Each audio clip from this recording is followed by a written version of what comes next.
The universe of Jak and Daxter has always been extremely fascinating with an air of mystery, a world that's origins aren't fully explored, leaving its inhabitants and the players to try and fill in the blanks themselves.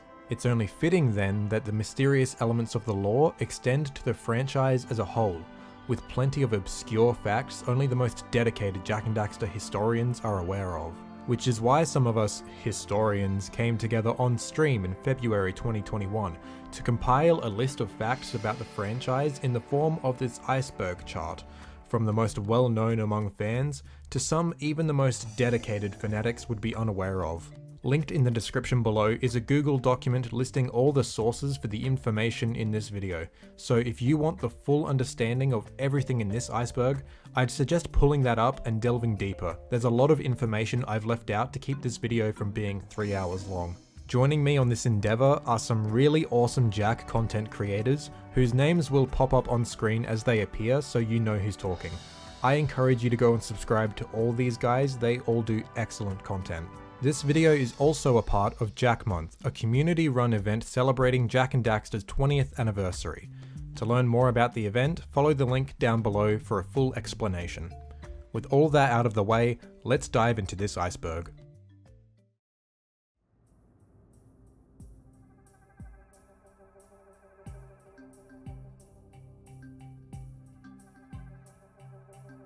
Daxter death scenes. In Jak and Daxter the Precursor Legacy, as well as Jak 3, upon the player dying, a short scene will sometimes play showing Daxter talking down to Jak's corpse, making a joke or asking Jak, "Don't step into the light, Jak! Don't step into the light!" These short death cutscenes were absent in Jak 2, and only play in specific levels in Jak 3, like the sewers and the monk temple. One of these is of particular interest as it shows Daxter asking Jak if he can have Jak's insect collection. This is never referenced anywhere else in the series. Hey, Jak! Can I have your insect collection? Daxter is an Ottsel. Daxter, the iconic sidekick of the series, was turned into an Ottsel at the start of the first game. An Ottsel is a cross between an otter and a weasel, and this philosophy of combining animals for animal characters was continued in the series, with characters such as Pekka, a monkey and a macaw, and the crocodog, which is pretty easy to figure out. The Water Slums. Get Seal Piece at Water Slums is an infamous mission in Jak 2 due to its large difficulty spike. The mission has you ambushed at the end of the slums and you have to fight your way to the other side to escape. All the while you're being ambushed by dropships and Crimson Guards, the water will kill you instantly if you try to swim away, and once you've started the mission, the game saves you there and won't let you come back to the mission later if you fail like most other missions in the game. The mission has become a bit of a meme in the community for how much players struggle with it, and how much of a dick move it is to trap the player there. I wasn't active in the community when this game was released, or the many years afterwards, but as far as I can tell, the YouTuber GexUp started the meme of how hard this mission is in his top 10 hardest missions in Jak 2 video, where he proceeds to lose his mind over how difficult this mission is. You can't beat me! You can... Damn it! Come on! You can beat this, GexUp! You can... Damn it! I've been facing this thing since middle school, and I won't let this thing beat me again! I will beat this level! I will beat this mission! I will beat this game! Come on! You can do it! Fuck it!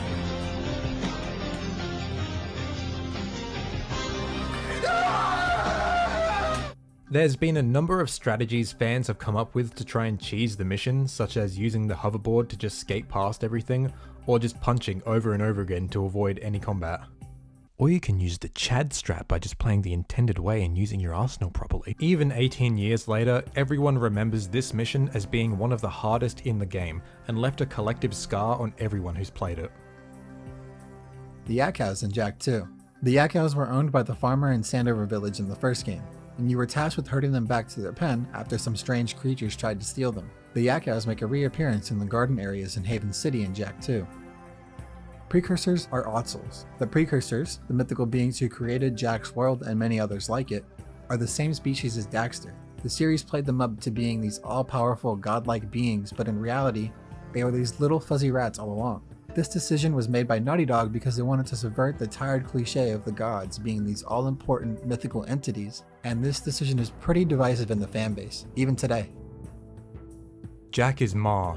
This is one of the most debated and complex elements to the series, so I'll keep this brief. Ma was the founder of Haven City, and we learn in Jak 3 that Jack's birth name was Ma, and was part of the lineage of the House of Ma. At the end of the game, Ashlyn says this line. Wait, Jak is Mar? The Mar? Then the precursors take Jak in their ship to show him the universe. Jak then appears right behind Daxter as if he never left. Fans have theorized that Jak actually did go with the precursors into the past to found Haven City, then get time traveled right back to where he was, making Jak the Ma who founded Haven City. There's a lot of debate surrounding this topic. Many people think he is the Ma, others think he's simply the descendant of Ma and shares his name. There's compelling evidence on both sides. I would encourage you to play the games and form your own conclusions. Jak 4. Jak 4 is a game fans have been clamouring for since the release of Jak 3 in 2004, and especially after the release of The Lost Frontier in 2009. A proper follow-up to the trilogy has been what the fanbase has wanted for a really long time. While we never have gotten a true follow-up, and it's unclear if we ever will, Naughty Dog did try their hand at making a new Jak game during the PS3 days, which they called Jak 4, or Jak and Daxter 4. Only a handful of people started working on it, exploring different ways to approach a new game, but it was scrapped fairly quickly, due to the team feeling like what they wanted to create wouldn't fit in with Jak and Daxter's world. We did get some concept art released via the art of Naughty Dog, and it's clear that the team were exploring a more realistic version of the world and characters. The team then went on to make Last of Us. Hagai. Hagai is the surname for Samos and his daughter Kira. This isn't too hard to find out, a simple Google search will show you this, but it's on this list because it's actually not stated in any game. The first source is the NTSC manual, where it says on the map that Samos Hagai's lab is in Sandover Village. Renegade. Jak 2 was titled Jak 2 Renegade in PAL territories. The US and Asian versions didn't have the subtitle. GTA 3 inspired Jak 2. In 2001, Grand Theft Auto 3 was released and became a massive cultural sensation. When Naughty Dog was in the beginning stages of developing Jak 2, focus testing found that kids were more interested in mature games than the child-friendly type of game Jak 1 was. Because of this, Naughty Dog wanted to take the Jak series into a more mature tone and setting. They toyed around with various concepts, including the addition of time manipulation mechanics, and ended up with a game many claim is a GTA ripoff. Jak 2 added a sandbox-style world to explore, complete with vehicles that you can steal, a more involved combat system, including guns, as well as a more realized and mature story. The Tony Hawk series was also big at the time, so they put a hoverboard into the game as well. Despite Jak 2 wearing its influences proudly on its sleeve, it is still far from a simple ripoff many people write it off as. It is still a platformer through and through, and still very much a Jak and Daxter game, just with a unique setting, tone, and story. Lurker Collars. The lurkers in Jak 1 are all under the control of the main villains Gal and Maya, and to signify this, you'll notice that almost every single enemy in the game has a collar around its neck. The only one that doesn't have this collar is the Lurker Shark, which is the boundary killer that will eat you if you swim out too far. Precursor text. Precursor is the primary written language in the Jak universe. It can be found on precursor artifacts like precursor orbs and structures like temples, as well as signs and documents. The language is a substitution cipher, where they take the letters of the alphabet and replace them with their own symbols, meaning you can translate the language very easily. An official translation wasn't released until the Jak 2 strategy guide. Here's a guide you can use to translate to your heart's content. The language is also very similar to the Indiana Jones Disneyland ride from 1995. Kira voice actor change. Kira was voiced by Anna Garduno in the first two games, but was replaced with Tara Strong for the rest of the series. It's unclear if Kira's almost non-existent role in Jak 3 was the result of this change, or if the change meant they had to have Kira play a smaller role. I can't find any concrete information out there, however there might be some info in The History of Naughty Dog, which is only available in French. We are in the process of translating it at the time of writing, so if there is any info, I'll definitely update the source doc below. Either way, I'm not a big fan of the change at all. I think Tara does a good job, but Anna's voice was a lot more distinct and fit Kira better in my opinion. Crash Plant. In Samus's hut in Jak 1, there's a plant that looks exactly like one of the plant enemies from Naughty Dog's previous series, Crash Bandicoot. This was likely an intentional Easter egg. Blow up Pelican. One of the objectives in Sentinel Beach in Jak 1 was to retrieve the Powercell that the Pelican stole off the beach. You can do this by swimming over to its nest and hitting it, forcing it to spit out the cell. You then race over to where it landed to collect it. Alternatively, you can jump up to the cannon using the launch pads and blow up the Pelican, leaving the Powercell in its nest waiting for you. Light Flight Glitch. This is a really old and well-known glitch in Jak 3. Once you have the Light Jak flight ability, there's a glitch you can pull off where you can fly infinitely. If you jump then flap your wings, then press circle to activate the light shield, and repeat this process of XX circle, you can fly infinitely, so you can reach places you weren't supposed to or even get out of bounds. Crew West Side Hotel. The first level in Daxter for the PSP is the West Side Hotel, which only ever appears in this game. As it turns out, the notorious crime lord Crew frequents here. When entering, the hotel's concierge notes that their best customer, Mr. Crew, will be delighted once Daxter clears out the bug infestation.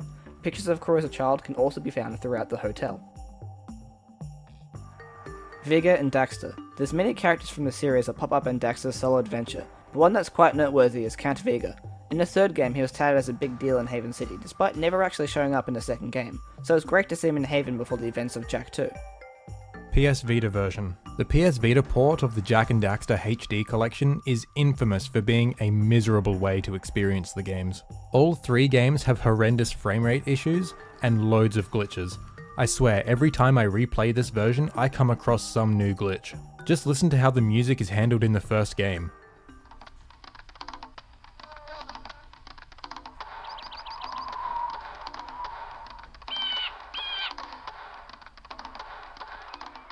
Truly only for the masochists.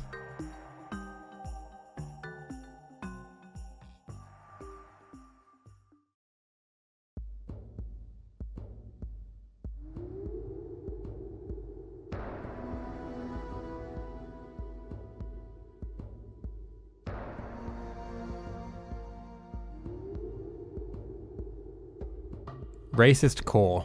So this one's a bit funny. In Jak 2, during the cutscene The Secret to Making a Bomb, Core is revealed to be the metalhead leader.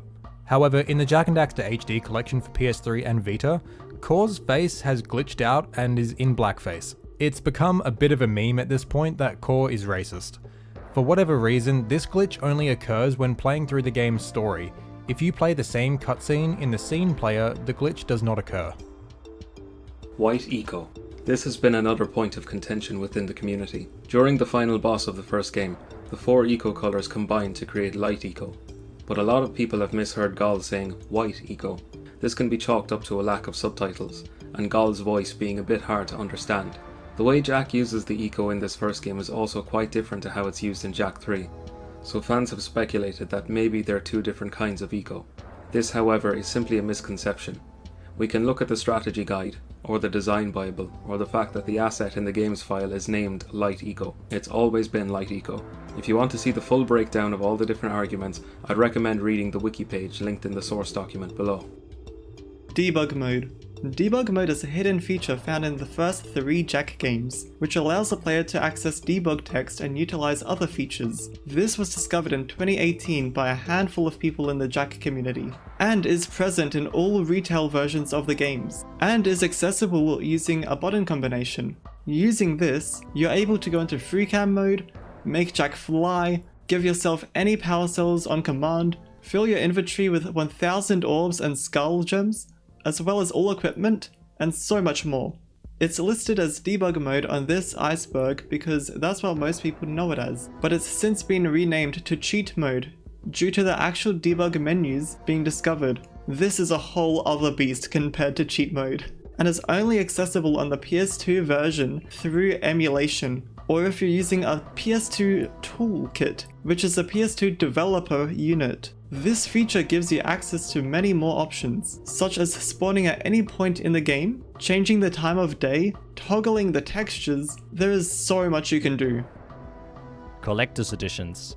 In December 2018, Limited Run Games announced they would be printing physical versions of the PS4 releases of the Jak and Daxter games, as well as a big collector's edition for each. These included the game, complete with a recreation of the original PS2 manual and alternate cover arts, a PS2 memory card-shaped USB stick, a little trinket relevant to that game, a poster, the full CD soundtrack, trading cards, and a design bible, which we will get into soon. These were extremely popular and very hard to get your hands on, each selling out in just seconds, and limited to only a few thousand each. Design Bibles. As we just mentioned, these books, known as the Design Bibles, were included in the PS4 Collector's Editions. These are books made from scans taken from the original project binders each member at Naughty Dog had during the development of the games. These are full of concept art, details about the world and characters, and cut story ideas. These are super interesting to read. I'd highly recommend you read them yourselves, or even maybe check out my videos I did on them, who knows. Sandover Village Glitch. One of the oldest and most famous glitches in the series is being able to visit Sandover Village in Jak 2. You did it by unlocking Scene Player Act 1 and watching the first cutscene where the gang are in Sandover before they go through the rift. During the cutscene, you would eject your disc, skip the cutscene, and then this screen would pop up. You'd then insert the disc again, and then you're in Sandover, but unable to move. Simply restart the mission, and then you're free to explore. This used to only be possible on the PS2 version of the game. However, thanks to debug mode, we are now able to do it on any console. Simply start a new game or watch the opening from the scene player with the debug mode active, and then enter free cam mode and skip the cutscene. And it's as simple as that. The reason Sandover is even present in the game is because they used a level file in the opening of Jak 2, and the reason there's some crates placed in the level is because there's some leftover code from Jak 1 still in the files. So instead of scout flies, there's Crimson Guard crates. Jak checking out Kira. Jesus, Jak, you filthy animal! Jak's head tends to be magnetized to whatever NPC is close to him in Jak 1. So often you can find Jak checking out Kira when she's standing around. But there's a scene where Jak is explicitly checking her out. Once you arrive in Rock Village and open the warp gate, Kira looks out the telescope to see what's happening to the village, and if you look closely at Jak, you can see him looking down at her ass. Dark horns and mirror. In Jak 2, if you walk up to the mirror behind the bar in the hip hog, Jak's reflection will actually show his dark Jak horns. However, they don't appear while standing still. Jak has to be moving. Yellow Sage's hut. This is a bit of a weird one.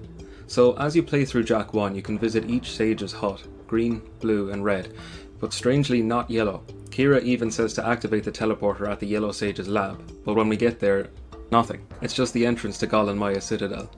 There is this weird structure attached to the wall here, but does that look like a hut to you? Even the NTSC manual says the Yellow Sage's lab is here, but like, where? There's a few possible explanations here. One is that due to time constrictions, the developers weren't able to add another hub, so the Yellow Sage's lab had to be scrapped to make way for the final area. Another idea is that Gol and Maya simply took over whatever was once there of the Yellow Sage's area, to make way for their Dark Ego factories and such. This is plausible, I guess. It's just kinda hard to believe the Yellow Sage's hut would be situated right in the middle of a lava-filled area, right next to a precursor temple that just so happens to be the base of the bad guys. Adult Flut. Despite befriending a baby Flut in Jak 1, we've never actually seen one that's fully grown in the entire series. However, in the game's power manual and design bible, we're given some interesting details on them. Fluts are rare, awe-inspiring predators. Adults have been spotted with wingspans of up to 15 meters. They are carnivorous and will feed on almost any warm-blooded creature, but they tend to prefer those over 1 meter tall. Hot Coffee. Hot Coffee is an unlockable cutscene in Jak X which costs 100,000 precursor orbs. It's a short scene depicting Tess and Daxter drinking coffee together. The scene is a reference to the Hot Coffee mod in GTA San Andreas, which was a cut sex minigame that modders were able to patch back into the game. This caused a ton of controversy at the time, and this scene was put into Jak X as a joke. 300-year time skip. As we learn in Jak 2, Haven City is just Sandover Village far off into the future. The question is, how many years into the future did the Rift Gate send them? It's never actually stated in any of the games, and there's actually a few different answers for this. The most comprehensive list of sources I found comes from this Reddit thread, where a user asked about this question. One of the Jak and Daxter wiki administrators, user Jak himself, left a comment listing all the known sources for the time skip. I'm gonna quickly go through all these sources to answer this question. There's a couple sources that say it's 200 years. One is the April 2003 issue of Game Informer, which I couldn't find any scans of online. The magazine isn't too hard to find on eBay, but I'm not willing to import some magazines just for this. A second source for 200 years apparently comes from the Daxter website, where in Bruder's bio it says a couple hundred years. This website can't be accessed anymore outside of the use of the Wayback Machine, which only shows this, so we can't verify this source either. There's a few more sources that claim it's 500 years. Jak 3's website apparently said this, but just like the Daxter one, it's no longer functional, and the Wayback Machine doesn't provide much for us to work with. The July 2003 issue of GamePro apparently says 500 years, but again, I couldn't find any scans. Same goes for the June 2003 issue of Animation Magazine. These next two sources are ones that I can access, but they're not very reliable sources, and you'll see why soon. One is the US PSP manual for Jak and Daxter The Lost Frontier. You can see right there that it says 500 years. Keep this in mind. The other source is a document that came on the press disc in the Jak 2 press kit. I'm lucky enough to own one of these, so accessing these documents wasn't an issue. In this game overview document, when talking about the story, it says Jak and Daxter investigate a strange energy portal that propels them 500 years into the future. Now for the sources that say it's 300 years. This is the correct answer, as there are more sources for this number, as well as those sources being a lot more reliable. Let's get back to the Jak 2 press kit, because yes, this is a pretty reliable source. However, there's two other documents on the same disc that claims it's 300 years as opposed to 500. In this story synopsis document, it says, after falling into the swirling time rift, Jak and Daxter find themselves in a strange bustling city 300 years into the future. Then there's this document describing the world of Jak 2, where it says, at the start of Jak 2, TM, our hero and his furry friend get caught up in a time warp and transported some 300 years into the future. Also, in this little foldout that came with the press kit, it says 300 years right here. So why did that document earlier say 500 years? Honestly, it was probably a typo. The same can probably be said for the Lost Frontier PSP manual that we mentioned earlier, because the US PS2 manual says 300 years right here.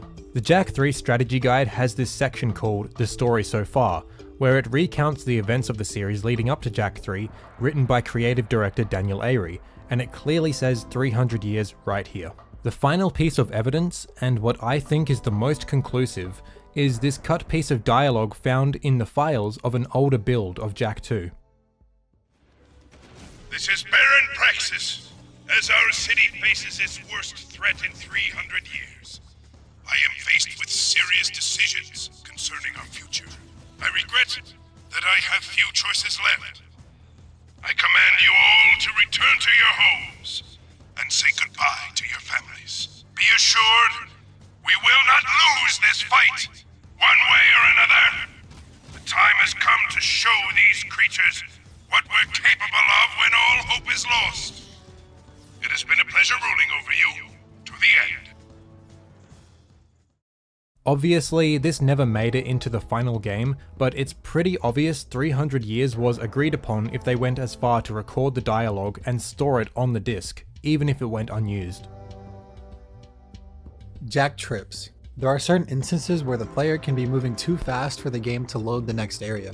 If this happens, the game will cause Jak to trip, in order for the game to have just a few more seconds to load what it needs to. It doesn't happen too often, but there are some spots where you can get it to happen consistently. Like here, when coming from Forbidden Jungle and going to Sentinel Beach, the game needs to deload the jungle and start loading in the beach. If you're too fast for the game, Jak will trip. This happens in all three games, though the amount of time you spend in vehicles in 2 and 3 makes it a bit rarer to see. This is also kind of rare in the PS3 version of the games, because the games load much faster on PS3. Japanese Jak 2. The Japanese version of Jak 2 is slightly different to other versions of the game. By default, Jak doesn't have his goatee, but it can be unlocked with precursor orbs. All promotional art for the game also doesn't show his goatee. You're also unable to kill civilians in the game. Instead, the Crimson Guard will come after you if you hit them twice. References. This is a massive topic to cover, so we're going to speed through this.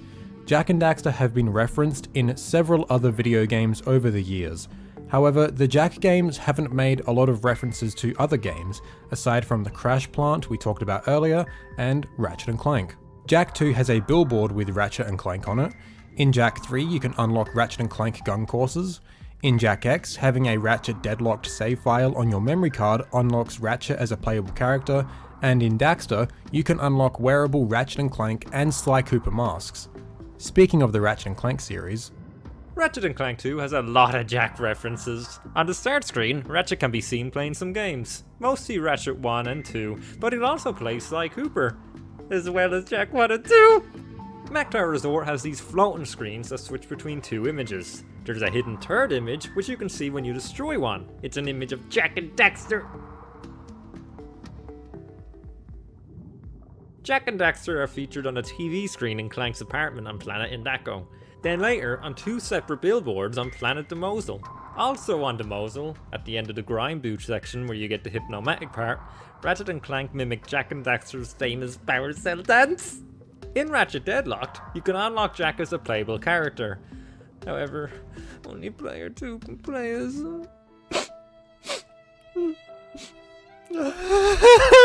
In the Ratchet & Clank movie, when Clank is scanning Ratchet to determine his species, Daxter comes up on the screen briefly. In Ratchet & Clank Rift Apart, the Rhino 8 can bring other PlayStation franchises into the game, including our boys Jak and Daxter. There's also these collectible L orbs, which are audio diaries from a Lumbax named Mags, one of which describes his travels to dimension 31x7, 31x7, 31x7, where he very clearly describes Jak and Daxter. Naughty Dog's franchises after Jak referenced the games a lot. In the first Uncharted, Drake and Elena are wearing Otzel branded diving gear. In all 4 Naughty Dog developed Uncharted games, as well as the PS Vita game Golden Abyss, a hidden collectible called The Strange Relic can be found. This is a precursor orb from the Jak series. The Last of Us series has a ton of references, too many to go over in this video, so we'll be leaving out ones such as the names of stores that reference Jak and stick to more obvious ones. In the first game, you can find Jak and Daxter plush toys in a child's bedroom. In the toy store, you can find a Jak and Daxter board game. You can unlock a bunch of different skins for Joel and Ellie by completing the game on different difficulties. For Ellie, you can unlock a Jak and Daxter t-shirt, a Jak hoodie, a Daxter backpack, and Jak's goggles, though they look more like Daxter's goggles. In the Last of Us Left Behind DLC, in the Halloween store, you can find a Jak X costume. In Raja's Arcade, you can find an arcade game of Jak X. In The Last of Us Part 2, you can find a few PS3s with copies of the Jak and Daxter HD collection. You can see some characters playing a PlayStation Vita, with them playing the lava tube level from Jak and Daxter. You can find a precursor orb similar to how you'd find them in the Uncharted series, and there's another Jak X arcade cabinet you can find.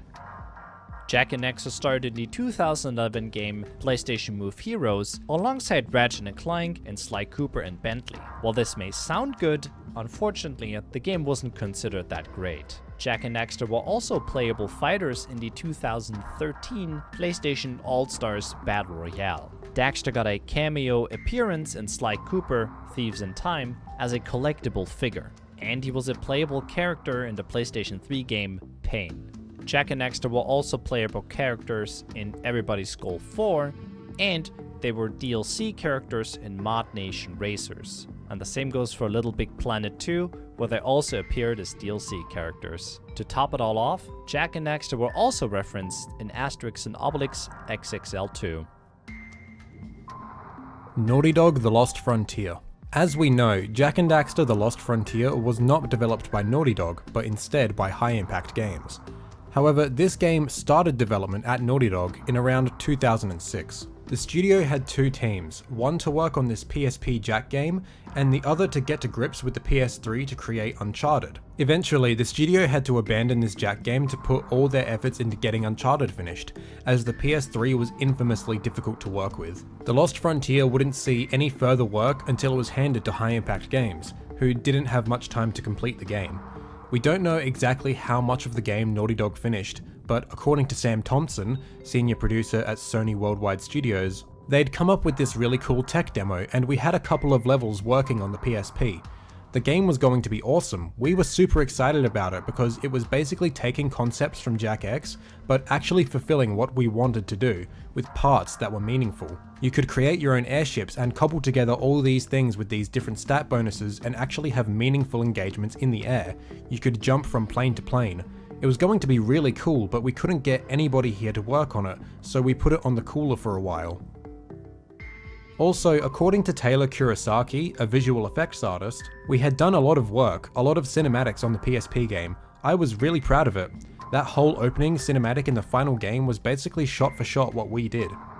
Despite all this work Naughty Dog did on the original Lost Frontier, the only thing that has surfaced from this version of the game is these 2 unfinished cutscenes, which aren't in the final game and actually have Mike Irwin voicing Jak. They're pretty interesting, and you can tell even from these, the writing is more thoughtful and more in line with the writing of the original games compared to what we got in the final game. But this begs the question, how much of the story was actually written under Naughty Dog? A common talking point in the Jak community lately is that Neil Druckmann wrote this game, and he also wrote The Last of Us Part 2, which was a pretty divisive game. Therefore, it's obvious he's always been a terrible writer. This is used as a smear against The Last of Us Part 2, and by extension Neil Druckmann, because of how bad the story of The Lost Frontier is. But that's only half right. Neil did in fact work on this game, but it's not as simple as he wrote the game.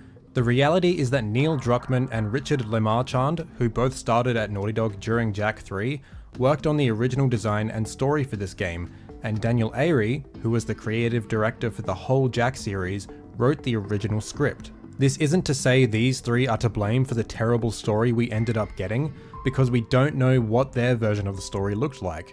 They only wrote the first draft of the story. High Impact obviously made some changes to the script and plot. We do have some insight into how much of the story Naughty Dog wrote thanks to this interview with Dallas Robinson, an environment artist who worked on The Lost Frontier at High Impact. According to him, Naughty Dog hadn't made much progress on the game, but a lot of the core story ideas were there from the start. The whole Sky Pirate idea was Naughty Dog's, Eco running out was a Naughty Dog idea, I believe.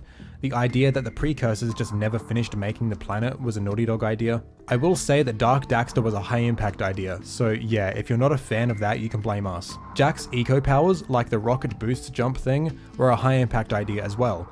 Oh, some locations were directly from Naughty Dog concept art. The airship graveyard is one I can remember. I would recommend reading through this whole interview. It's not very long, but it's about the most information we have about the development of the game on the High Impact side of things. To summarize though, Neil Druckmann isn't responsible for this game being terrible. The whole history of this game is just riddled with bad luck, and is much more nuanced than Druckmann bad. It's unfortunate that Naughty Dog didn't get to fully realize their vision for this game, and it's a shame that High Impact Games wasn't given much time at all to work on it, leading to a pretty subpar game. Sam Thompson also commented on this game after the fact, as he went on to say, "At the time, it looked like High Impact Games was going to be able to do a pretty good job with it. I don't want to say anything disparaging. I like the guys at High Impact. But if we had to do it all over again, we would have done some things differently in the execution of The Lost Frontier. I'm not happy with that being Jak's swan song. I think we could have done it a lot better."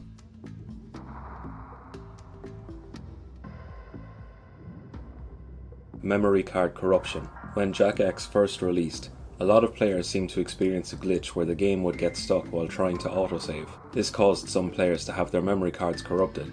As far as I can tell, this only happened on the PS2 Slim with certain copies of the Black Label release. Sony offered players affected by this glitch the ability to send their memory cards off to Sony so they could attempt to fix the corruption.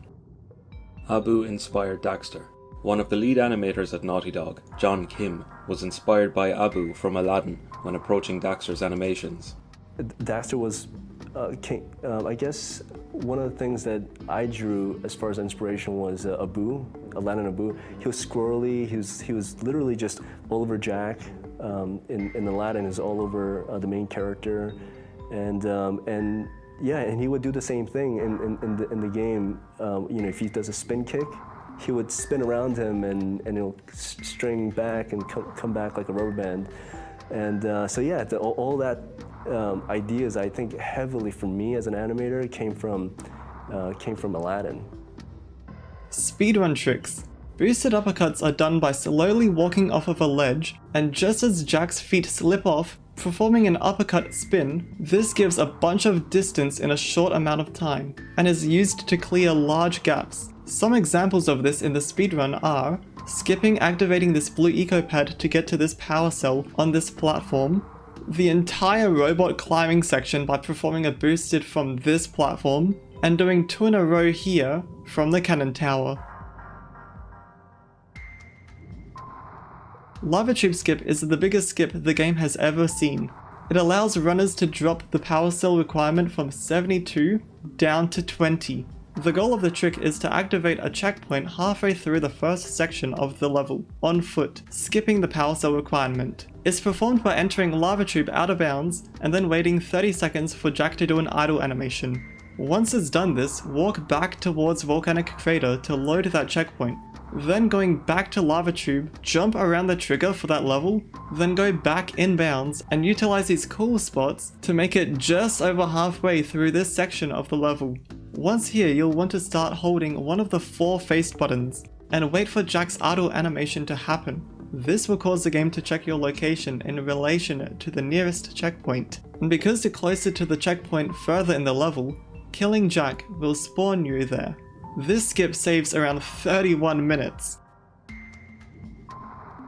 The hover glitch is done by doing a left or right L1 trick on the jet board while holding the stick only halfway, then cancelling it with an L1 trick while holding the stick all the way up or down. This allows you to repeat the trick an infinite amount of times, and it's used throughout the entirety of Jak 2 and 3. For instance, you can skip the entire weapons lab level in Jak 2, and you can also skip the entire second act of Jak 3 by hovering into the Palace Ruins level at the end of the game.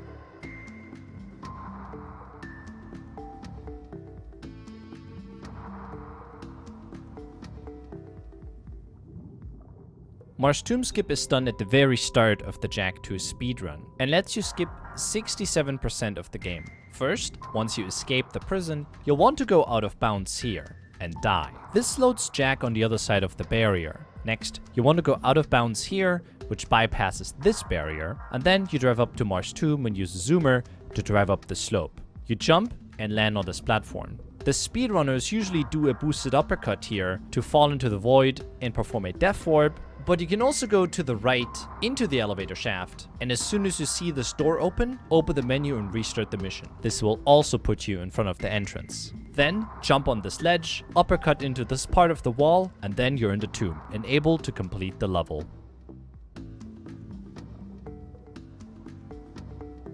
Morgan. Morgan was the name of Jason Rubin's Black Labrador, who passed away at age 13 during the development of Jak 2. The game is in memory of her, as shown in the credits. There's also signs placed in Haven City that translate to Read Morgan. And the power station in Jak 2, as well as the Freedom HQ in Jak 3, there's these monitors which display a lot of text, and when translated, read, Morgan, good dog. There will never be another. I will always love you. Morgan, I miss you. 13 years hard time. Morgan is still missed after a year has passed.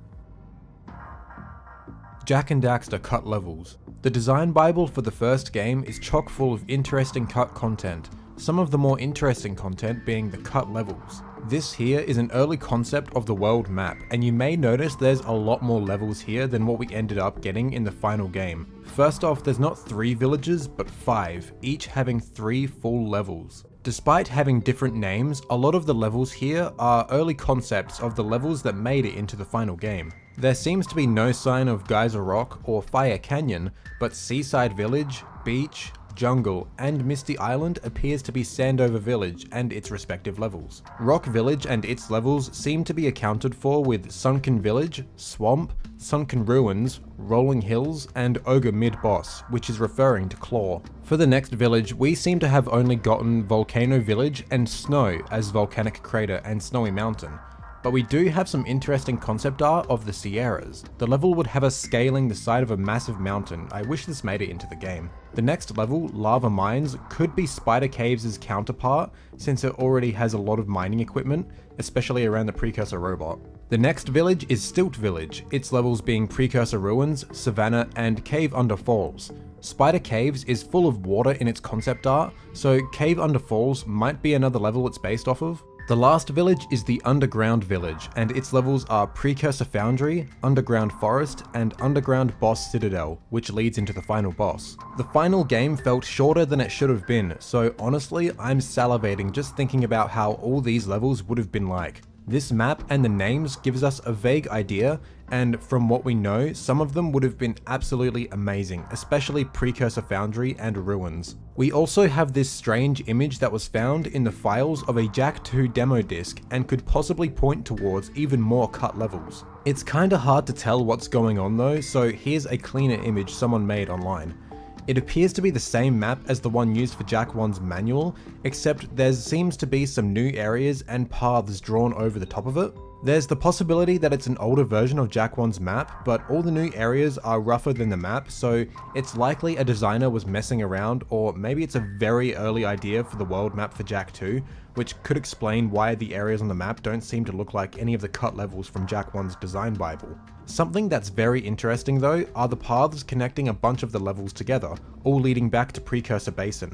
These are all likely meant to be traversed with the zoomer, which would kinda make Precursor Basin something of a travel hub. If this is an early version of Jak 1's map, then it could be an alternate way to travel between levels. If it's an early map of Jak 2, then it could be a way to include a bunch of the old locations into the new game possibly. Project Y. When Jak and Daxter first went into production, the game was codenamed Project Y. The reason it's called Project Y is the game before Jak and Daxter, Crash Team Racing, was codenamed Project X while in early development. So their next project was Project Y until they came up with the name Jak and Daxter. Goal. The production of Jak and Daxter started out with Andy Gavin creating an entirely custom programming language known as Goal, standing for Game Oriented Assembly Lisp. The entire game was created and compiled using Goal. One of the challenges when creating the Crash games on PS1 was whenever making changes to a level, they would have to wait 8 hours for the game to recompile so they could see the result of the changes in game. This was one of the biggest things Andy wanted to address with this new compiler. The ability to do complex debugging and code editing without needing to reboot or recompile the game. Because the language was completely custom, they were able to build the engine specifically around getting the most of the PS2. Though one of the challenges of working with Goal was only Andy understood the language, so any changes to the compiler had to go through him.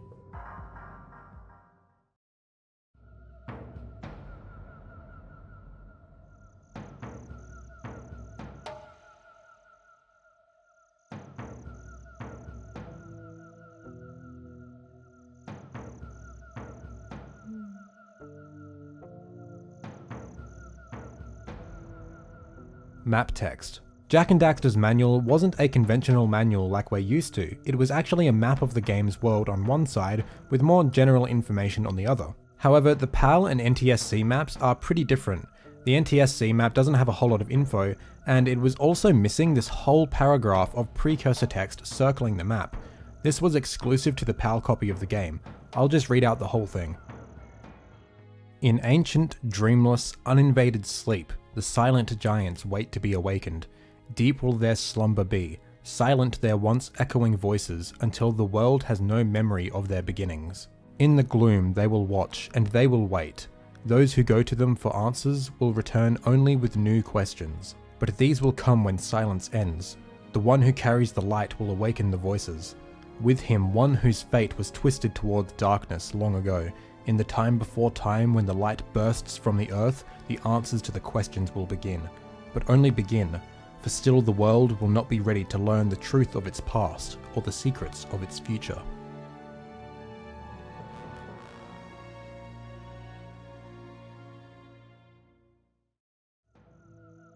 So there's a lot to unpack here. I'm under the impression that most of this is meant to be ambiguous, one of those things you're meant to draw your own interpretations from, because it clearly doesn't reference any events in the game. It almost seems like it's talking a lot about the precursors and the backstory of the world. Let me give my quick thoughts on this. There is two interpretations I derived from this, and they differ on what the silent giants could be. Let's go through them one at a time. First, the silent giants could be referring to the giant precursor robots scattered everywhere in the world. They are non-functioning giant robots, silent giants. They wait to be awakened, waiting to be activated once more. Silent their once echoing voices until the world has no memory of their beginnings. could refer to the fact that no one actually knows the function of these robots. Not even the rocks have any memory of their origin. Those who go to them for answers will only return with new questions.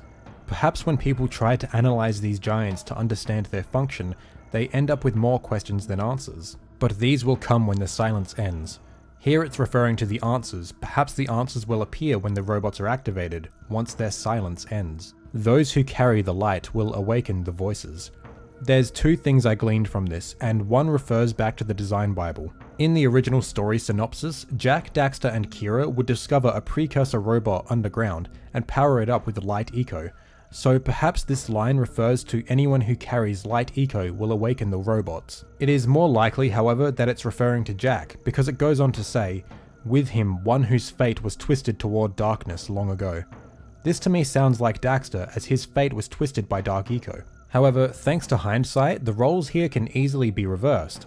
The one who carries the light could be Daxter, as we know him to be a precursor, and the one whose fate was twisted towards darkness could be Jak, because of his fate to be part of the Dark Warrior program in Jak 2. It continues, with him one whose fate was twisted toward darkness long ago. In the time before time when the light burst from the earth, the answers to the questions will begin, but only begin, for still the world will not be ready to learn the truth of its past or the secrets of its future. Honestly, I'm really not sure what to make of this last section. The pacing of the sentences makes it a bit hard to keep up with what's what. Before, I said the silent giants could be referring to the precursor robots, and it seems to fit pretty well, but it also could be referring to the oracles. While the oracles aren't exactly giants, they seem to fit the description of everything else pretty well. The oracles do in fact wait to be awakened, as the oracle in Sandover says. Who awakens the oracle? Wait, one of you has the light within. From before time, I have watched and waited for the true hero to return. The oracles haven't spoken in a very long time. Their once echoing voices are now silent until the world has no memory of their beginnings. In gloom they will watch and they will wait. Those who go to them for answers will only return with new questions. This makes sense because of how cryptic the oracles are. Even now, what exactly they were implying is still pretty mysterious. It could also be argued that Jak and Daxter are the only ones who were able to awaken the oracles. The one in Sandover seemed pretty surprised to be awakened, and this text says, the one who carries the light will awaken the voices. And like we just talked about, the one carrying the light could easily refer to Jak or Daxter. The rest of this interpretation is pretty unchanged from my previous analysis. Honestly, I think what these silent giants are could go both ways. Maybe originally they were planning on having some of the robots act similar to the oracles, but decided to make them separate. Either way, this map text is really cool, and plays up the mystery of the world and the precursors even further, and it isn't even in the game, which makes it even cooler. Just a little side note, I just wanted to say that when I was a kid, I always used to translate my map for fun, but never understood a single thing that it could have been referring to. It's so cool for me now analyzing what this could mean, because it's the first time I've gone through it since I was a kid, and it's actually so interesting. This was a lot of fun to go through again.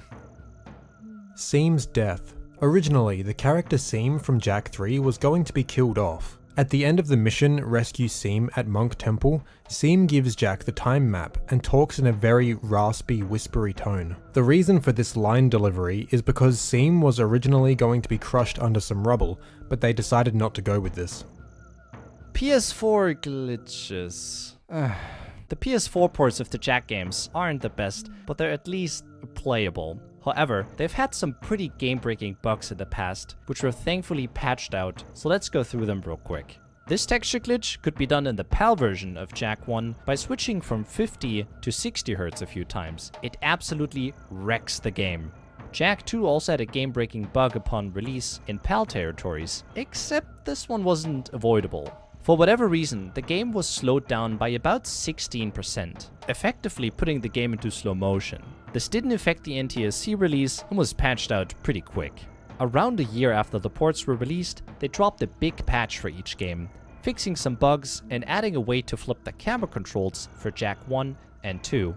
However, the patch for Jak X made the game completely unstable. The game would crash pretty consistently, and the weirdest fact of all, some of the cars didn't have any wheels. You could start a race and have no wheels on your cars, making them useless. A patch was quickly released to fix this, as well as the crashing issues. But come on, this is pretty wild. And finally, this bug is still present in the main trilogy and has never been patched out. If you leave Jak standing still, he will very slowly start sliding for whatever reason. So if you leave the game going with Jak near a ledge, don't be surprised to find that he fell in. Third protagonist. In a December 2001 interview with some Naughty Dog staff on PSX Extreme, Evan Wells revealed that early on, Jak and Daxter was going to have a third protagonist. When asked about how long the game and characters took to develop, Evan replied, "The game design itself pretty much maintained a steady course from inception to final product, but Jak and Daxter themselves definitely went through some changes. Early on, our design actually called for there to be a third main character. Besides the main hero and his sidekick, there is to be a cute pet-like creature as well. We wanted to evolve the pet like a Tamagotchi. Depending on the way you played the game, the pet would grow up to be a different creature. We quickly decided that our time and energy was better spent concentrating on developing just 2 strong characters." Drowning Jak. While swimming, Jak will automatically surface after a set amount of time. However, if you manage to get Jak stuck while he's trying to surface, the game will just kill him so the player doesn't stay stuck. Fake desert trees. In Jak 3, the mission Glide to Volcano has you gliding across the whole desert. What's kinda odd is the fact that the desert below you is littered with trees, even in areas that don't have any trees. It was likely done to make it look a bit nicer and less empty. Mike Irwin casting. When Naughty Dog was looking for the new voice for Jak in Jak 2, they were looking for someone who could portray both Jak's human side and his raging side. So they put out a breakdown saying they were looking for someone who sounded like the Incredible Hulk. A week prior to Naughty Dog putting out this job listing, Mike Irwin had just finished filming his role as a young Bruce Banner in the 2003 Hulk movie. His role playing a young Hulk is what caught Naughty Dog's attention, which landed him a shot at playing Jak, and after laying down a voice track, they decided he was right for the role. Seam's gender. It's never been super clear what gender Seam is. In fact, that's one of the first things people remember about them. This initial concept art depicts Seam as male, but every subsequent concept art has Seam just as androgynous as their final design. To further add to the confusion, there's this line from Daxter, "What are you working on, monk boy?" as well as the trophy you get for rescuing Seam at the temple, Dude in Distress, a play on the phrase damsel in distress. There's also a couple lines in the Jak and Daxter Trilogy DVD movie that are also a bit iffy. When Seam is introduced, Daxter says, "Next on the freakazoid list was this, individual." Then later on he says, "And then that crazy monk chick thingy showed up again." Even the design bible goes out of its way not to gender Seam. So maybe this ambiguity was intentional? Perhaps, but we have some more reliable sources claiming that Seam is in fact a woman. In the Jak 3 commentary, we have the writer, Dan Airy, and an animator referring to Seam as she, and we also have the Jak 3 strategy guide referring to her as she. It is pretty cool for the game to have a character like this which sparks this sort of dialogue about gender stereotypes, with many fans' headcanon that Seam is non-binary or gender fluid, but it seems like Seam is canonically a woman. Developer pictures. In Jak 2 and 3, there's a picture of the developers hidden pretty well in the city. In Jak 2, it's hidden in the small corner here. It's not very hard to get into, but there's an intended method using invisible platforms. You can squeeze in there using different methods though. Jak 3's developer picture is way more well hidden though, and for many years was thought to be only accessible with the glitch we mentioned earlier, the light flight glitch. This lets people to believe the glitch was intentionally left in the game. However, thanks to an old speedrunner and glitch hunter, DJ TomJack73, we know that there's an actual hidden path to the dev pick. First, you'll need to dive under this building. Then, there's these invisible platforms you need to climb. And when you're at the top, you need to jump over this bit. Then, you'll fall down. Then, go around the corner to find the box. The video shown right now was posted in 2018, but TomJack says in the video that he found this 2 years prior. It's pretty crazy it took us so long to find it. The face in the mountain. Speaking of hidden developer pictures, this one's kinda weird. On the final stage of Jak 1, where you fight Golan Maya, if you look really closely from the arena, you can vaguely make out a face in the distance. With the help of debug mode, we can get a good look at this face, and also find out that this texture with the face is repeated all over these mountains. This is the rip texture. Question is, who is this? It is theorized that it could be Adam Marquise, who was a texture artist on the series. His ArtStation page has an assortment of really beautifully hand-painted textures from the series, but we don't see this specific one, which makes complete sense. He obviously isn't posting every single texture from all the Jak games. Zeke did send him an email asking if he knew who this person was, but at the time of writing, he is yet to get a response. He will leave a pinned comment and update our sources document if we end up getting an answer from him or anyone else who knows who this person might be. Battle Chasers. Inspiration for the Jak series came from absolutely everywhere, but one that stands out is Battle Chasers. Jason Rubin said in this interview, the character inspiration was more Joe Madureira, who did Battle Chasers, the comic book, and Miyazaki-san, who wrote Princess Mononoke. It's even more noteworthy when you look at the logo for Jak and Daxter and Battle Chasers. Jak very clearly took inspiration from this design.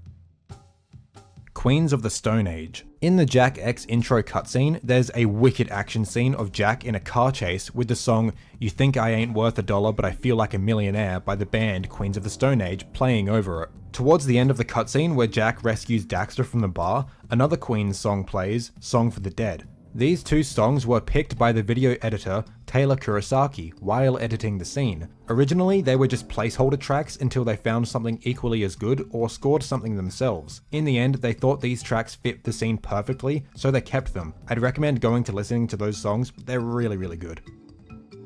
Jak 1 trailer music. In the earliest trailers for Jak and Daxter, the music used for them is very Eastern sounding and gives the game this aura of wonder and intrigue. Later trailers go for a more orchestral, fun-sounding vibe, which is fine, but there's just something about seeing these really old builds of the game with this mysterious, almost eerie soundtrack that really gets to me. In the E3 2001 trailer, which was the very first trailer for the game, the song Ardiamus by Ardiamus plays. In some later trailers, including the trailer on one of these demo discs that came with PS2s, it plays the song In a Ocean of Joy by Dreamcatcher. This song is really mesmerizing to me, and I really love the tone they were going for with these early trailers. For copyright reasons, I can't play these songs, but I encourage you to go and watch these trailers. They're linked in the source document. The Lost Levels. Back when Jak and Daxter came out, the game had this promotional website in the PAL region, jakanddaxterlegend.com, which was promoted on the back of the game case. The NTSC region had a completely different website. This website had a playable little game on it called The Lost Levels. It was a Java-based 2D sprite adventure where you play as Jak wandering around Sandover Village and Forbidden Jungle, talking with NPCs, collecting various items, and doing small quests for the villagers. It's a cute, fun little demake of Jak and Daxter. Or is it? According to the info that was on the website, which we can't access anymore, The Lost Levels is the very first Jak and Daxter game. I'm going to read what the wiki says about the legend of the game. It's not the exact wording the original website had, but it's close enough. The basic tale of the precursor legacy has been around for ages, but was eventually all forgotten. However, when Jason Rubin and Andy Gavin got out of college and formed Naughty Dog, they were contacted by a man named Gil Archeron. Gil Archeron lived on an island near Tokyo and was rather reclusive. He contacted them asking if they would help him design a game based on the Jak and Daxter legend. They only managed to design a few characters before they lost contact with Archeron. Later, after designing Crash Team Racing, Rubin and Gavin remembered the story and sought to contact Archeron again. It turned out that, soon after contacting a Japanese video game company to make his game, the recluse had disappeared without a trace. They managed to discover a few of the old files of the Jak and Daxter game, which they later modeled their game after. The files were put up on the website jakanddaxterlegend.com as The Lost Levels. Of course, this isn't actually true, it's just a little game they put on the website to promote the real game, but tying this tale with it makes the game seem a lot more mysterious than it actually is, which, as a kid, was really mystifying and made the game seem way cooler. The game was legitimately lost for many years, as in 2012 the website was taken down, and the game went with it. It wasn't until March 2020 when this game was finally recovered. To make a long story short, Reddit user Crew reached out on the Jak subreddit saying they recreated most of the game but was in need of a few key files. After reaching out, I was able to provide those files and we got the game in a fully playable state for the first time in around 8 years. If you want to learn more about this, we were featured in a PC Gamer article about this topic, which is linked in the source document, as well as my video on the game which details how to get the game running for yourself, as well as my full annoying playthrough. I didn't want this to be half an hour long. There were other Flash games made for the other games in the series. This video by VTNVV, which goes over every old Jak website and Flash game, is linked in the source document. You should give that a watch.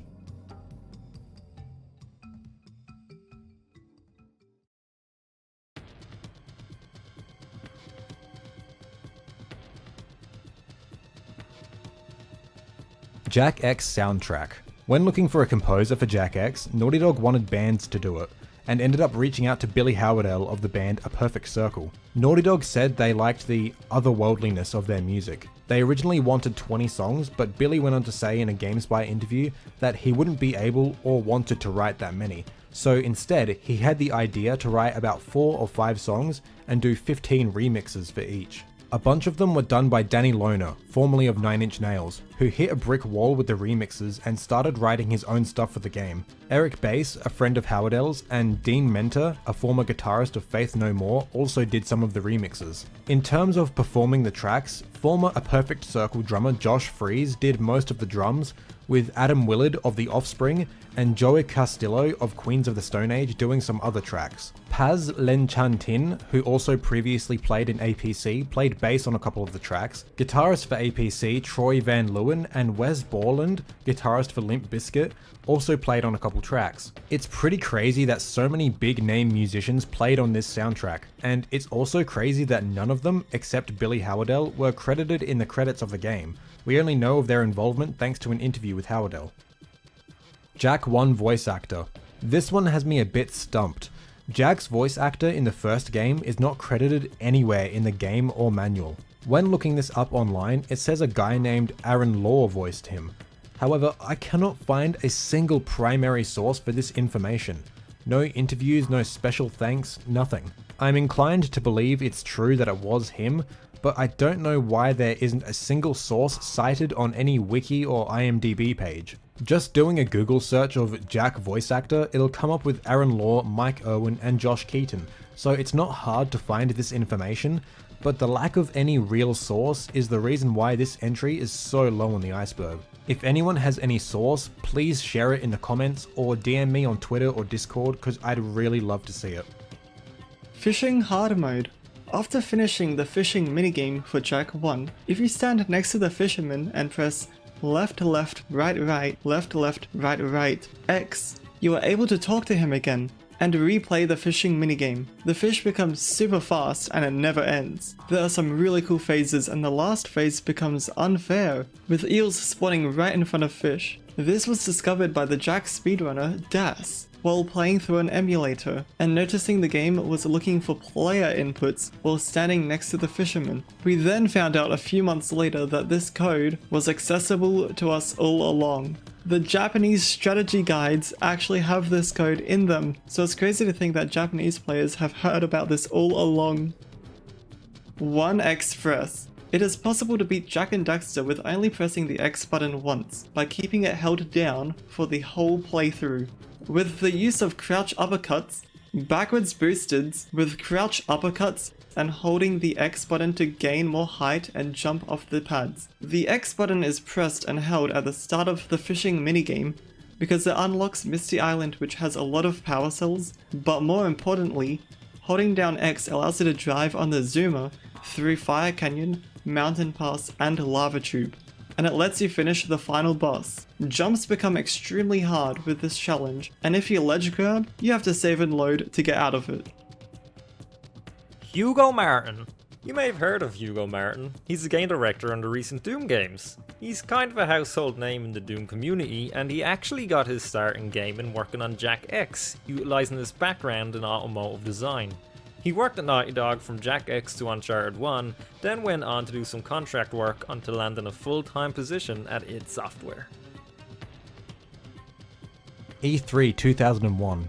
This is referring to when Jak and Daxter was first shown off at E3 2001. The only footage we have is extremely low quality, but we can make out exactly what's happening. On stage, we have Jason and Andy talking about the game, revealing the very first trailer and showing off how their seamless open world works in action, and how they utilized the technology of the PlayStation 2.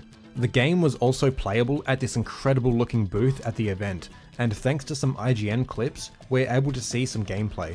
This is a very old build of the game, and as such, you'll likely notice a ton of differences, such as Jak's voice sounding a lot like his Japanese voice actor, and the level layouts being slightly different. For example, this gap between the grassy areas where the Powercell is was completely absent in this earlier build. The Journey Back. Jak 3: The Journey Back is the best game in the Jak and Daxter series. Developed by the Mercenary and released in 2005, this Flash game is truly something to behold. Sorry, pal, but this is the only way. I'll never forget you. A decently fun 2D Jak and Daxter Flash game, it's full of meme-worthy moments, excellent writing, and the best ending to any Jak game, Fight Me. The first thing released for this game was an opening cutscene outlining the plot in 2004. There were a couple demos released not long after, then the full game was released the next year. It was then followed up with the Gold Edition, which is the definitive version of the game. I implore anyone watching to go play through this for themselves. It truly is a masterpiece. Quintuple Jump. In Jak and Daxter, there's a lot of ways you're able to get height, but the maximum amount of times you can gain height is 5. Here's how to do it. Walk into some yellow eco, which gives you 1 boost of height, then do a double jump in mid-air, putting you at 3, then fire the yellow eco, which lifts you up again, putting you at 4, then spin at the end, making that 5. This isn't exactly useful, but it's really cool to pull off. Cut content. There is far too much cut content from this series to talk about in one video, so for this one we're lumping these 4 together because they are fully functional additions that were simply scrapped. In January 2021, some Jak and Daxter researchers were able to uncover the unused cutscene in the retail version of Jak and Daxter, but without any dialogue. However, they were able to get their hands on the cut dialogue from an older build of the game. It depicts Gal and Maya discussing what to do if Jak and Daxter proved to be a threat to their plans. From the looks of things, it seemed like the scene would have played after the player finished Misty Island. For a full explanation on how this was uncovered, go ahead and read the description of Luminar Light's video of the scene. The July 2003 build of Jak 2 has an unfinished but fully playable mission that didn't make it into the final game. Defend the port wall. It sees Jak and Torn manning turrets atop the wall at the port, defending it from a metalhead attack. It even ends with a fully animated and voiced cutscene, giving Torn a resolution to his character arc. It's a shame we didn't get this mission in the final game, though it doesn't look very fun. The Boomstick is a cut weapon from Jak 2 which was replaced with the Peacemaker. Through the use of hacks, it can be accessed in the earliest demo release for the game. It shoots a small projectile that explodes. It's very hard to aim and can even harm Jak. The design bible has some pages outlining each weapon, and it describes the boomstick as having a remote detonation function. The unused boomstick doesn't have this function, and neither does the Peacemaker. This unused enemy would have appeared in the second sewer level in Jak 3. It's known as the Scouter Robot and is present in the July 2004 internal build of the game. It has most of its animations, has unfinished attacks, and you can kill it. Its model and animations are still present within the files of the final game, but none of its code is. Also in the July 2004 build of Jak 3 is an unused Dark Jak power, the Dark Punch. While in his dark form, Jak will do this charge-up animation, then launch himself up with both fists towards the enemy, then immediately revert back. This power was replaced by the Dark Strike in the final game, which is very similar. And again from the same build, we have an early version of the Mass Inverter. Instead of making the enemies around you float, it fires a black hole that sucks in everything around it. Enemies, vehicles, and even Jak. It's unknown why this weapon was cut, but it was likely due to how powerful it was. Time Cutter. The Time Cutter is a plot point that was cut from Jak 2. It was going to be the ship that brought Mar to Jak's planet. and was planned to be in the Underport, where Jack and Sig would have found it during that mission. It's unclear how early this plot point was cut from the game, but the reason we know of its existence is thanks to the script page that was included in the Mega Scrapbook, which is unlocked after collecting 200 precursor orbs in Hero Mode. As you can see, the lines of dialogue that aren't crossed out ended up in the final game. But this whole paragraph of text was cut. It seems the Time Cutter was going to be a big part of this mission, as it says that Jack looks at the controls, implying that they might have started operating it. This theory is backed up further by the pieces of cut audio found in the files of earlier builds of the game. Welcome to the Time Cutter. Powering up Time Cutter systems. We also have some concept art of the Underport, which looks a lot like a sunken ship, and what looks like controls to the Time Cutter. These controls still appear in the final game, although they're not used for anything or even mentioned. This seems to be the only remnant of this cut plot point still present in the game. Jak 3 Sewers. The sewer levels in Jak 3 are kinda confusing.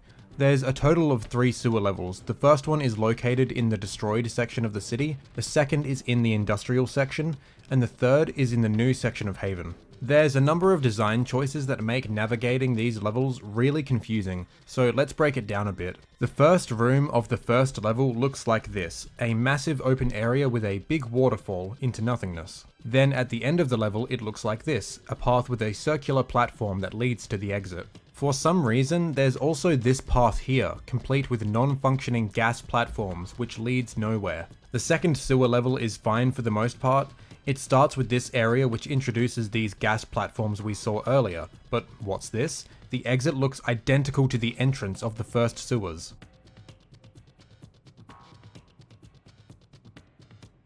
This third sewer level is where things get truly dumb. The first room is almost identical to the final room of the first sewers. The main path you're meant to go through is the same as the non-functioning path from the first one. This whole area in the middle is copied and pasted from the first area, except it doesn't have a path for you to get over there. However, if you do get there, you'll be greeted by a door that doesn't open, and a platform that, once activated with this button, will bring you over to the main path. This platform and the sound effects tied to it are nowhere else in the game. This level ends with you looping back to the entrance of the second sewer level. This whole area looking exactly like the first sewer level only makes navigating the sewers more confusing and makes you think this is connected to the first level when it isn't.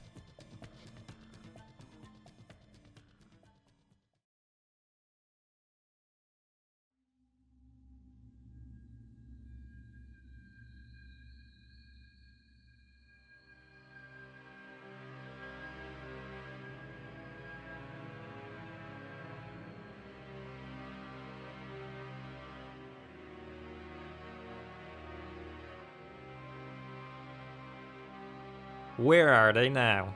In the Jak 3 strategy guide, there's a section in the behind the scenes chapter detailing what happened to all the characters from Jak and Daxter, and some of the characters from Jak 2. This whole section is mostly played as a joke, having characters doing TV interviews and opening casinos and such, but it does give names to a lot of the characters who previously didn't have any, like the fisherman's name is Ollie, and the farmer's is Zeb. I'd recommend going to read this for yourself, it's pretty entertaining. It is noteworthy, however, they tease a potential return of Gala Maya. It's played as a joke like the rest of Jak 1 characters, but they actually foreshadow the plot of Jak X when talking about Crew, which is pretty cool. Manga.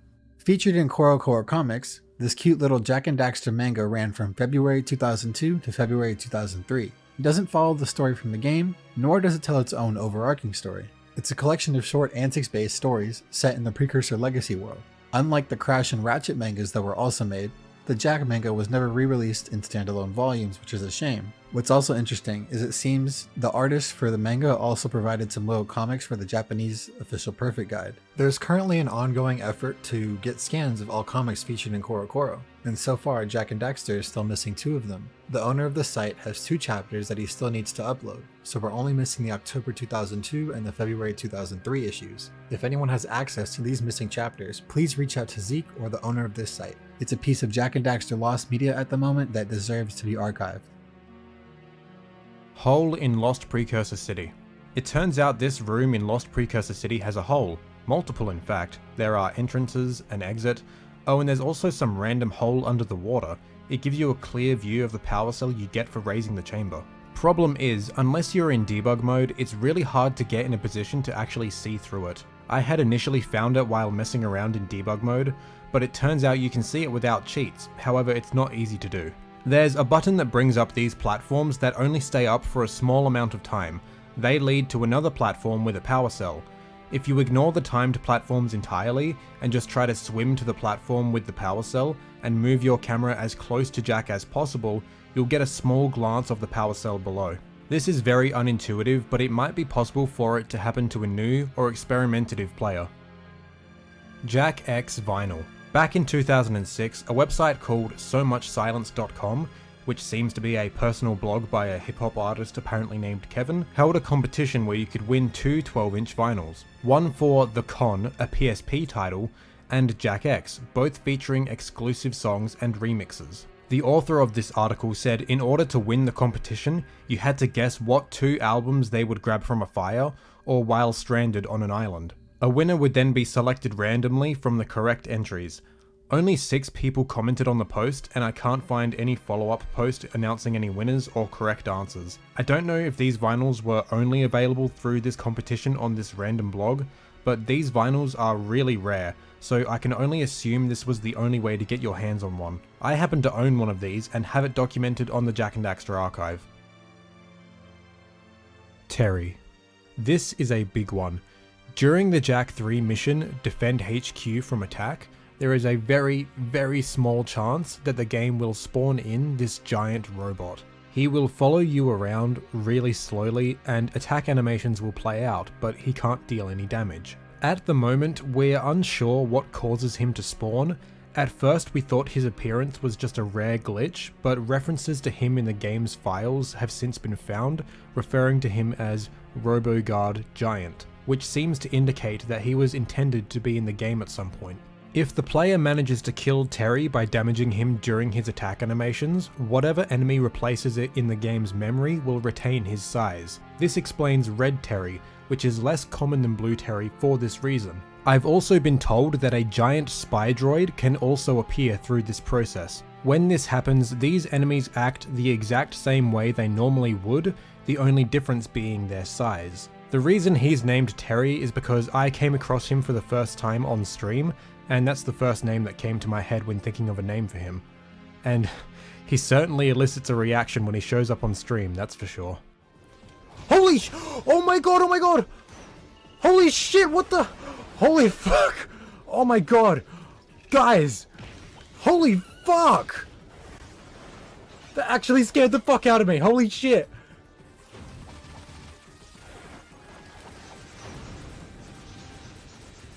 What? Oh! Oh! Oh! Ah! Don't kill me! Oh! What the fuck? What the fuck? What the fuck, man? Oh! Oh!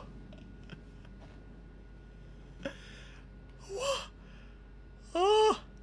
Oh! Oh! I'm lightheaded from that.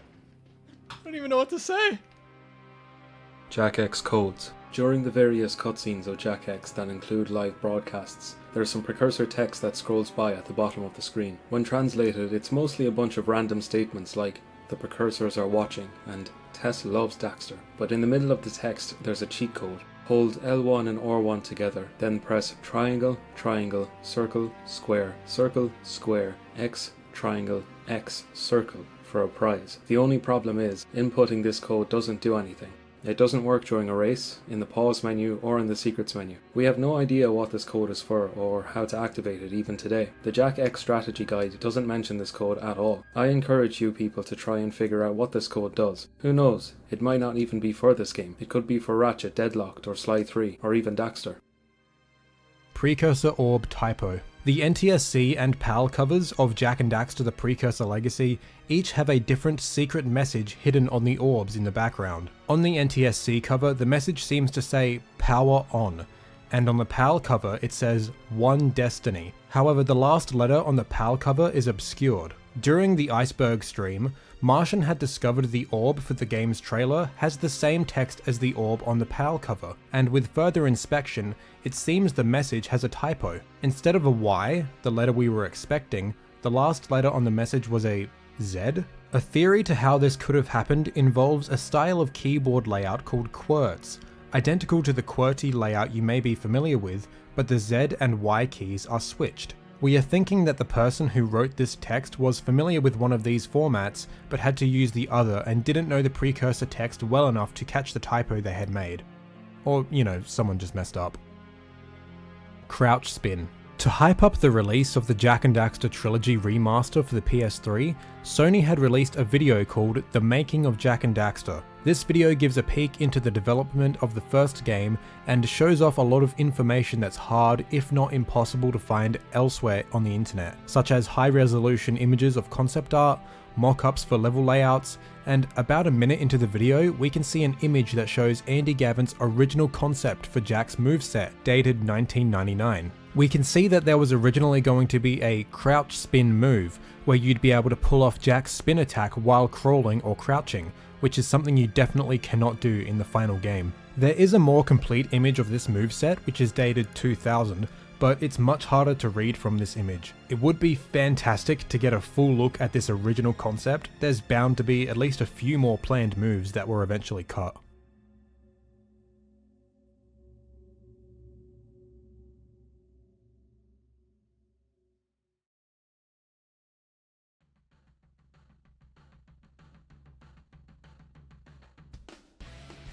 So there we have it, the Jak and Daxter Iceberg. I hope you enjoyed it as much as I did making it, and I hope you learned at least one new thing. If you made it this far in the video, thank you so much. This video took a ton of effort and collaboration. If you haven't already, go and subscribe to everyone involved in this video. Their channels are linked down below.